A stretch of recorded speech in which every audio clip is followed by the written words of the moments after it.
Hozirgi kunda Prezidentimizning yoshlarga qaratayotgan e'tibori, ularga yaratilayotgan shart-sharoitlarning sanog'iga yetmaysan kishi. Yoshlarni qo'llab-quvvatlash, ularni kasbga yo'naltirish maqsadida O'zbekiston ko'zi ojizlari jamiyati To'rtko'l tumani bo'linmasi ham o'z ishlarini boshlab yubordi.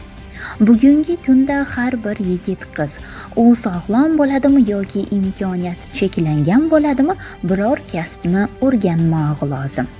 To'rtko'l tumanida joylashgan IT Maksimum o'quv markazi bugun 5 nafar imkoniyati cheklangan, ko'z bo'yicha 1 va 2 guruh nogironligi bo'lgan ayol-qizlarni kasbga yo'naltirish maqsadida o'quv kurslariga imtiyozli shartnoma asosida o'qishga qabul qildi.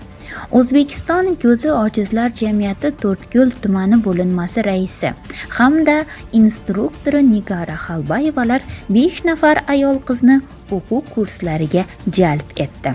Shulardan 2 nafari oshpazlik, 1 nafari tikuvchilik, 1 nafari boshlang'ich kompyuter, 1 nafari grafik dizayn yo'nalishlari bo'yicha o'z o'qishlarini boshlab yuborishdi.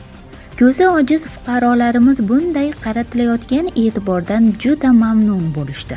O'quv markazi rahbariyatiga alohida minnatdorchilik bildirishdi.